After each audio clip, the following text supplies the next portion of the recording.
The world of football with a soccer perspective. This is Soccer Today with Duane Rollins and Kevin Laramee, live on the Sports Podcasting Network. Good day, good night, and welcome to Soccer Today for Thursday, November 28th, 2019. It's Thanksgiving for our neighbors down south. Happy Thanksgiving. And Duane, I know we're Canadian and our Thanksgiving was in October, but I have to say I'm quite fond of the American Thanksgiving. Seems like it starts the holiday season. It gets me in the mood, and I kind of like the American Thanksgiving. Maybe even a bit better than Canadian Thanksgiving, because it's not really a thing, is it? Yeah, I mean, actually, I learned, for this past Thanksgiving, Canadian Thanksgiving, I actually learned the history of it, and maybe I'll share that with people one day. It's not what I thought it was. I always thought it was a harvest celebration. It's not really. That's not the origin of it. It just happens to be a day that they wanted a holiday back in the 1800s, and then they sort of just tied it in with the American one, and it is what it has become. So yeah, it's interesting, but you're right. The American one does seem like we got the football games in the afternoon. I'm talking about, the oblong ball that you throw in the air. So that'll be fun. And then, I dated an American girl for a while, so I got to celebrate it with them. Sadly, no more, but I could just always eat my face off today, and that'll be fine. Yeah, turkey, a little bit of a pumpkin pie, maybe some sweet potatoes as well, collard greens. Yeah, I'm getting hungry. It's 11 a.m. It's almost time for lunch. So we're having a little bit of a special show. We'll give you what we're thankful for a bit later. You mentioned the football, and we'll get to talk about our version of the football very soon. But Duane, we can make it a tradition. There's a lot of interesting game happening today. Europa League. Manchester United actually scored already. Jesse Lingard, 10 minutes into the game, scored for Man U. A lot of games in the Europa League, in the Colombian League. There's some games in India, in Indonesia.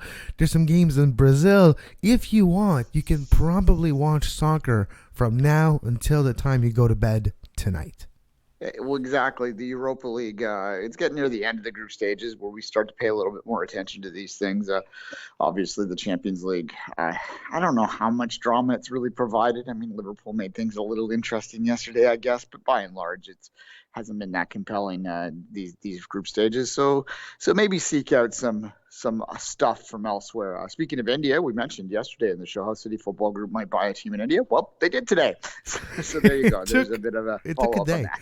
Mumbai City FC. Or they were called Mumbai City to begin with. It's like it was foreshadowed before. But, you're right. That's one thing that happened too. And according to Taylor Twellman right now, Patrick Vieira is the most likely candidate for the Miami head coaching job, manager job for Miami FC. Inter Miami, if you prefer, which debuts next year in Major League Soccer, an expansion team that actually will play in Fort Lauderdale for a few years. But Patrick Vieira could be the candidate, Duane, and that's interesting because when we look at Patrick Vieira right now in France, he's manager of Nice, and he's 15th in League One. It's not necessarily going according to plan, and maybe an exit strategy is already in the works for Patrick Vieira. Yeah, perhaps, and it was mentioned in Twellman's report that a big part of Vieira's interest was his ability to really be hands-on and be sort of the point person for that project in picking the players and so on and so forth. And look, there's going to be money with that project. David Beckham's not putting a team in Miami, the sexy market that it is, without spending on the DP. So Vieira has firsthand experience with City Football Group, as we're talking about there, and NYCFC launching that. Saw what you could do, would probably have some idea of what kind of DP would work too. So it would be a smart move, I think, for Miami to bring him in. And actually, when you look at the moves Miami has made so far, again, believing them when we see them kick a ball in anger for the first time, although I don't think it's not happening now. No, exactly. It does actually look like that they're going about it fairly smartly. So we'll see how they launch there.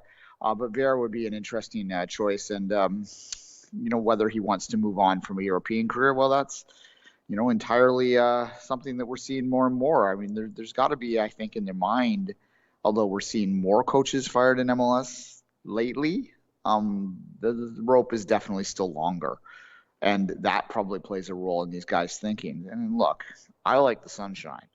I'm looking out the window right now, and I work with the airport. If I could like just reach up and grab one, I'd happily take it wherever there's sunshine right now, because Yeah. it's not that fun. But Miami is a place that has lots of sunshine, and that's, there's an old saying that when you work in Florida, you're often paid in sunshine because it's so nice and everyone's willing to go there for less money. I don't think Vieira is in that case, but it certainly is an asset that city will have when it is chasing European stars, because most of the places they play are kind of rainy and dreary for most of the seasons. Now, wait till they play a game in July, but that's another story altogether. Yeah, wait till you play in July where it's 42 degrees Celsius, 115 Fahrenheit, and you can barely stand in the sun. Yeah, we'll see. But Patrick Vieira now, so forget about Gallardo. He's literally declined the offer, apparently. He's like, yeah, money is good, but I'm going to stay at River Plate. So Patrick Vieira now, the most likely candidate, according to Taylor Twellman, to be the first manager in Inter Miami's history. Also in other news, since yesterday, it's official now, Drew Moor has signed with the Colorado Rapids, a homecoming for the two-time MLS Cup champion. Yeah, and obviously he played most of his career with the Rapids before coming to Toronto back in 2016. Was a seminal signing for TFC. Now, I was arguing, I guess, on Twitter this morning whether he's the most important free agent signing they've made. And it all depends, I guess, on how you define free agents. But forgetting that for a second, that's more of a semantics kind of argument you're having. He definitely was a very key part to that 24 months of brilliance, basically. This past year was a bit more of an outlier, and Drew Moor didn't necessarily have a huge role to play in TFC 2019. And that's why, from a purely non-sentimental footballing perspective, it's probably the right move for all parties involved. Drew Moor's wife's from Colorado. He's basically a Denverite now himself in terms of where his heart lies. So he's going home, as you say. 35 years old, was not a starter in the playoffs for TFC, was not a starter down the stretch once Omar Gonzalez came in and settled. You've got, Mavinga and Gonzalez there. Drew Moor would have been at best the third choice next year. Right now at the end of the last year, he was probably the fourth choice. Well, he wasn't probably, he was the fourth choice last year. So, he's only ahead of Eric Zavaleta. So it really, for TFC's perspective, made a lot of sense. Now, what's it mean for the Rapids? I suspect that he's coming back almost as much in a ambassador role. Like, he'll play this year. Like one last season, one last go around in the hometown, and then moving to the front office or a coaching job with the Rapids or something. Yeah, kind of that idea, because, at 35, as you said, he really slowed down towards the end of last year. And it was a situation where it's a good fit for him. And I think there's no one in Toronto that is wishing him ill will today from having signed as a free agent away from the city. No one. It is universal thank you. The team put out a thank you. The fans are gushing over him. He really was a very nice person. And even Impact fans probably don't hate Drew Moor as much as they hate other players. He's just too kind of nice and funny. And he's like the Patrice Bernier of, to a lesser extent, Patrice Bernier had a longer career with the Impact. But what I mean is the type of personality that no one really has anything like negative to say about that person. Yeah, precisely. And like he was vital for TFC. Before 2016, TFC's greatest weakness historically, as much as a team that young can be historic, but you know what I mean, was that they could never find a center half. They had guys like, Stephen Caldwell still around and probably was the best of the bunch they had before that, but even he was kind of his last legs and was a desperation role. When Drew Moor came in, he still had a lot to give and a lot of experience at the Major League Soccer level, and he was a key player. So I think everyone wishes him well. Everyone understands this move. But again, if you're going to be cold and just evaluating it on a football standpoint, it's kind of a backup. If he's moving to be a backup, would have been a backup here. So not much more to say there other than, if you're a TFC fan, thank you. Yeah, and it's a move probably motivated as well, like you mentioned, for probably as much off-the-field reason, as many off-the-field reason as it is on-field reason for looking for his family and everything. It's probably the right decision, and we wish Drew Moor all the best with his new former team now also in Colorado. Before we continue and move on to our Thanksgiving part, I want to remind our listeners that you can get more of Duane and I talking about the beautiful game in Canada with the Two Solitude Soccer podcast available for the $2 tier on our Patreon page when you become a VIP. $2, $5, $10. And if you decide to go with the $5 tier until December 6th, you actually get the $10 tier for 6 months as a bonus late of the year special offer. It's pretty much our Black Friday offer, you could say, also, that you can take advantage of until December 6th, 2019. Duane, it is Thanksgiving. We are thankful for a lot of things, but we decided to do our top 3 things we're thankful for in 2019 in the world of soccer. And you mentioned to me, let's not include the Canadian Premier League, because of course we're thankful that it exists. It would be almost unfair for it to be one of our choices, because we are thankful for its existence. Finally, a league of our own. Yeah, precisely. When I said exclude the Canadian Premier League, you can point out something specific about it, but I just didn't want like a grand gesture. I didn't think that it was too obvious. It was too on the nose. It was, clearly in 2019 the single most important thing that happened in the sport in this country. I don't think that's without question. It's launched. It succeeded. There's still bugs to work out. Obviously, there's still going to be some growing pains in this league, but I think that what I'm really, to be thankful about something, it's that we're no longer talking about launching this league. Now it's just about the continued growth of it, and I that's a healthy situation. And I think we can focus on those bugs a little bit more now that it's launched, because we can want it to be better and want it to improve each year, and that's what the league wants to do, and that's what we want to do. So we're excluding that, but it's kind of in the background as the number one thing that we're thankful for, but we'll exclude it for our list right now. And just to be fair, there's still bugs with MLS. There's still bugs with the English Premier League, if you're honest. There's still bugs with everything in this world, so nothing is actually perfect. So it's normal to now look at it in not necessarily a critical eye, but in an objective way, to see that yes, it can be bettered. It can be taken to another level in the next few years for sure. But we're both thankful for the Canadian Premier League, its existence. So that's our overall big thank you to everyone that actually decided to put money into the Canadian Premier League.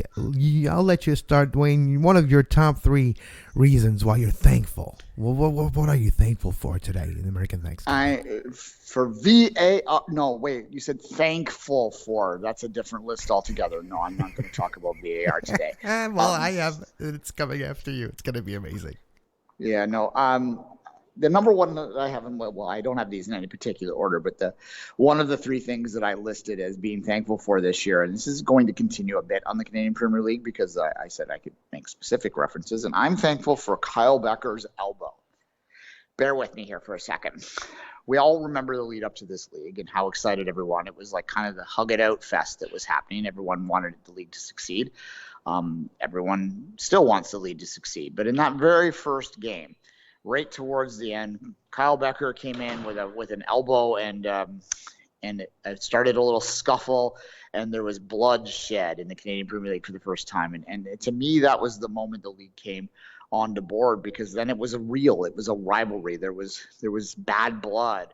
And, it still is a long way to go. And I'm glad, though, that beyond that, I'm using that specific example, but you look at the battles between Calgary and Hamilton all year, there was bad blood there. There's pushing and shoving all the time. Even the final was pretty chippy. Obviously, there was the incident with the assistant manager, which unfortunately had some things alleged to it that we don't want to see. But you want to see a little bit of what we call sports hate in any league. It was only fun if you care whether one team wins or loses. And over the course of this year, I think for many people, Forge became, the 90s United, sort of late 90s, early 2000s United of this league, in terms of they either loved him or hate him in a lot of ways, and they ended up being the champions. And that's a positive, that you have this separation, you have a little bit of hate and a little bit of edge towards this. So to continue my analogy, I think, and even kind of works in terms of their playing style, that Forge are like the Ferguson era United, and Cavalry is kind of the Wenger era Arsenal, and that's kind of what the battle we saw play out this year a little bit, and hopefully we'll see more of that next year with some teams challenging from below. All right. So Duane is thankful for the first shedding of blood in the Canadian Premier League. Yeah, it's real. It's that's true. It was a moment where like, okay, yeah, it is for real, and we'll see.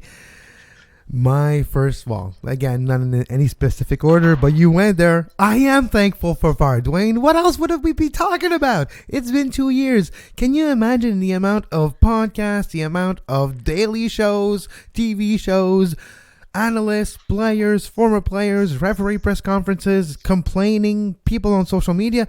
What the heck will we be talking about if VAR didn't exist? Yeah, it has made it a lot easier for producers, for writers across North America and across the world of soccer to write their own shows. For daily podcast producers like yours truly, it has been a bit of an easier time to find topics. All thanks to VAR. Thank you, Howard Webb. Thank you, Video Assistant Refereeing. So you can look for VAR today on the Sports Podcasting Network down the road. I will not be participating in that show, although you can maybe have the old man yells at cloud segment. I just yell for a minute and a half each show. I don't think we're going to produce VAR today. That might be a step too far, but yeah, certainly it's something to talk about. I don't know if I'm thankful for it though, Kevin. We'll move on. Well, that's where we differ. I am thankful. Talk about it good, talk about it bad, but as long as you keep talking about it, it makes it all worthwhile. What else are you thankful for on this Thanksgiving Day? The way I did it is I picked one from each of the three main areas that I follow. So obviously I've spoken to the Canadian Premier League. My next one is going to be speaking to Major League Soccer and specifically to Toronto FC.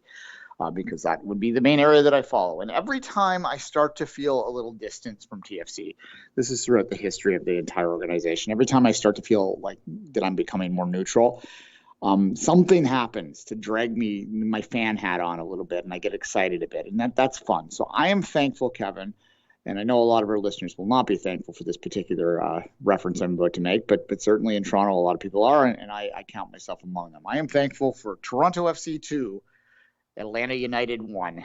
That game was one of the scrappiest, weirdest, least predicted, fun games that I've experienced in a long time. To see them that first 10 minutes when it was all pure chaos and they looked like they were going to be down 4 goals within 10 minutes, the penalty saved and immediate callback to the goal. You have the battle out. Atlanta's still mostly controlling. Looks like it's going to do. De Leon with the master strike to take the 2-1 lead. They hold on and they get to raise another trophy, an unexpected trophy. And those are always kind of the best. Fell short in the MLS Cup final, although they played better than I think some people thought they might heading into that. But nonetheless, I still think that game and the emotions around that game and the fun it was to see one last gasp from this team, and maybe, whether it's a dying gasp or like they caught their breath and they're going to keep going forward. We'll find out in the years ahead. But it was fun to be a fan that day. And, mostly I still am neutral for the most part, but sometimes the fan hat slips back on. And I am thankful for that, because that's always the origins of how I started with this. The first thing I wrote on the 24th Minute blog was that I am going to objectively cover this, but I am never going to deny that I want this team to win. And it's still there. That's still there. It's deep in the soul sometimes, but it's still there. It's buried deep, but still there sometimes. Absolutely. And that's a good way to think about it also. Sometimes, moments you don't realize in that moment how impactful a game is, or how you truly enjoy something that you're actually watching. It takes a little bit of hindsight, a little bit of mulling over, and then you realize, that was a good game. Yeah, that was a good moment.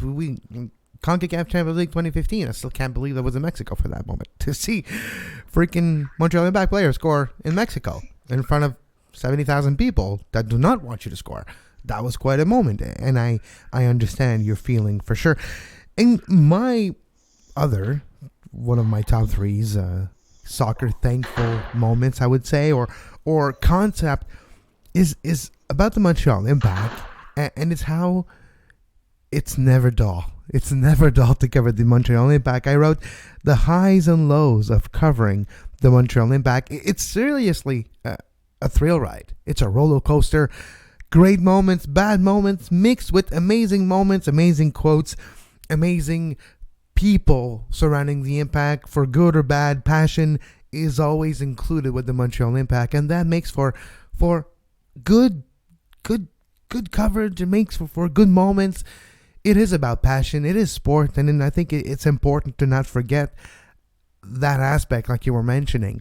And covering the Montreal Impact since 2015, I can tell you that it's never a dull moment. It's always amazing. 3 coaching changes this year, Duane. I'm thankful for the fact that it happens. From Rémi Garde to Wilmer Cabrera to Thierry Henry. Who would have thought that Thierry Henry would be the Montreal Impact manager before the end of 2019? That's what I mean. Great highs mixed with great lows that make you appreciate the highs even better. This is what sports is all about, and I'm thankful for the existence of the Montreal Impact to make me live and be able to comment on the highs and lows of a professional sports team. I said it when I wrote an article a couple weeks ago for sportspodcastingnetwork.com. Chaos is in their DNA. It's how they exist. It's how they operate. That's always going to happen when you have an organization that is so shaped by a single individual, right? You can see it in other sports too. The Dallas Cowboys, they play this afternoon. I'm a Cowboys fan. I apologize for that, but I am. I can't help what happened as a kid. It's in my DNA. Nonetheless, Jerry Jones, love him, hate him. I mostly hate him. Makes for pure chaos around that team, and they're still beloved for it in some circles and hated for it in others. And I'm gonna sneak out of work a little early today and watch them probably lose to the Bills. So there you go. Well, yeah, that's always troubling to see the Bills win on Thanksgiving. But no, for me, it's important, and it's not just only about necessarily Joey Saputo. It's also about the people that work at this club, having the privilege to talking about people behind the scenes, to the people that work for catering, to people that work. There's certain pride that is not necessarily seen across the league. Just a small example of the catering for the journalists, the way that people are treated, how people salute you, talk to you. It's never perfect, and it will never be perfect. Sometimes there's tension, and it is what it is. It's a world where sometimes you have to report on something that someone doesn't necessarily want you to, but it is your duty, journalistic duty, to do so, and then there's repercussions, and it's unfortunate. Oftentimes it's tension between personal relationships. But it is fascinating to me how the devotion and the passion and the love for this club is shown at multiple levels, from communication managers to the people trying to sell tickets to the supporters group that are in existence with this club that are totally different in their makeup, and also different in the way their ideology towards supporting the team, but they all have a common ground, and it's a love for a soccer team, and it is fun to be a part. So I'm thankful for basically everything we do on a daily basis, I guess. Fair enough. And I hope for Impact fans' sake that we, as fun as it was to watch 3 different managers go through there this year, let's hope there's just the one next year, because I don't think you want to have that consistently. Nonetheless, I'm also not thankful for the snow that just started here out my window. So anyway, it started, Kevin. Started the off season, the snow. Gotta grind through this. All right. Lucky you only have a little bit. We already had a bunch. So here in Montreal, there's already some been snowing since last night. So here you go. Happy holidays, everyone. Yes, the arenas in Toronto open tomorrow, like the skating surfaces. I'm excited about that. So I am legitimately thankful from a personal level that I can skate again, because I enjoy skating as exercise in the winters. Just be careful, though, because recently you slept wrong and your back was stiff. So I'm just thinking about your health, trying to skate around in maybe uneven as long surface. as I can talk, we're fine. I'll just dictate my writing. Anyway, that's to go to my third and final thing I'm thankful for. I'm thankful for a lot of things, but the third thing on my list, and as I said, the format that I chose to use was to pick one from each of the main areas. If you're paying attention, you know that I've talked about the Canadian Premier League. I've talked about Major League Soccer. That only leaves Europe. And who do I follow in Europe? Manchester City. I'm not going to say Manchester City. I'm thankful that, back-to-back championships, blah, blah, blah. Well, I am, Vincent Kompany's goal, all that sort of stuff. But I'm going to specifically say I'm thankful for Raheem Sterling, not just as a player, but as the personality that he has become over the past year. He has really matured in front of our eyes over the past few years, become a spokesperson and an outspoken person towards racism in the sport. He stands up for what he believes in. He's a brilliant player, amongst, I think, the top 10 players in the world right now. But more importantly, he's a brilliant human being. And I'm very thankful, not just from a Manchester City perspective, but from a human perspective, that I'm getting to watch this young man evolve into what he is doing and how he is doing it. So I I am thankful for Raheem Sterling. I think everyone should be thankful for him speaking out against the shit, we'll use the word outright, that a lot of players have to deal with nowadays. And hopefully we can continue to fight against it, because it disgusts me that we're still talking about this. But maybe it's good, because we are talking about it again. And you're seeing it in hockey right now, too. We don't have a hockey show. We do, the AHL show. Well, we do, but it's not us. But we have a hockey show, yes. Yeah, and, it's a massive sort of reckoning that's happening this week. If you're not paying attention to it, you should. It's amazing what happens when you fire your racist uncle. Suddenly people feel it's okay to speak out against it, and stuff starts to come out, right? Yeah. This is happening in soccer almost weekly, and I think Raheem Sterling has emerged as one of the key people in that sort of battleground to try and crush this stuff out. So that is what I'm, I said I didn't list this, but in some ways I might be most thankful for this at all. Oh, yeah. And we are seeing it in the hockey world in Canada now, and I think it's just the beginning of something, which is great. And it was a thought of mine to add to my top three. Thankful for the 2019 version of professional athletes, the young athletes, that the only way they know things is to speak out when there's an injustice, and not to worry, and not to have that omerta law on them to keep silent. I like that that's over. I like that now it's not okay to haze rookies. I like that, rookies are not going to stand for it and going to fight for it, no matter the repercussions. Sometimes it's a detriment of their careers, but they're not going to stand for it. I am really thankful for that, because as a young athlete, I was exposed to some part of hazing, and it was a very difficult time. It's not necessarily personally, but you see in different individuals how it affects them, and you see how you can literally derail someone's dreams and career just by one moment that everyone laughs at you, looks at you. An example that we're talking about in the hockey world, one of them refused to be hazed and put naked in the toilet of the bus, which, it has no place. And we all heard, if you've been in the soccer world or in the sports world for a long time, unfortunately, you've heard of stories of broomsticks put up people's orifices and other crazy stories of hazing. And I'm happy that it's not okay anymore, and that athletes feel safe enough to openly talk about it. Sometimes it takes a moment of reckoning, like the Mike Babcock situation in hockey. But you do have that happening around the world, and I'm glad that the athletes of 2019, the 2020 version athletes, have the insight to actually talk about it. Yeah, fair enough. I mean, I played rep hockey, so at not the lowest level, but certainly not at any level anyone would call high. But even at that level, I mean, the dressing room, you heard, words that start with an F and are used to talk about a cigarette in England. That word was said all the time in the dressing room back when I was a kid, and no one bat an eye, right? We changed, we evolved from that. I've seen garbage cans fly over the top of people's head. We're talking about 16-year-old kids here, at a level, as I said, that no one's friggin' going pro from. So this is just an example, a very small example, and I can't say that I in any real way ever felt abuse there. But at the same time, I recognize that what I was watching was what we now call toxic masculinity. And I know some people will roll their eyes at a term like that, but look, if you want these sports to evolve and get better, you have to face these issues front on. If you want, hockey for all is the saying they use, stamp out racism. You hear it in soccer all the time. If you really believe in those slogans and don't think they're just marketing pitches, then you've got to have these conversations. And I think we have had them several times this year, and we will continue to have them in 2020 till hopefully one day we don't have to have them again, although I'm not holding my breath that that's going to happen quick, because, look, we've been battling this for hundreds of years, and maybe it's never going to be won. So maybe we'll never have to stop having these conversations. No, but I am thankful also that the athletes of today feel that they have the right to talk about it, and that they are not wrong by saying, I don't feel comfortable with what happened to me.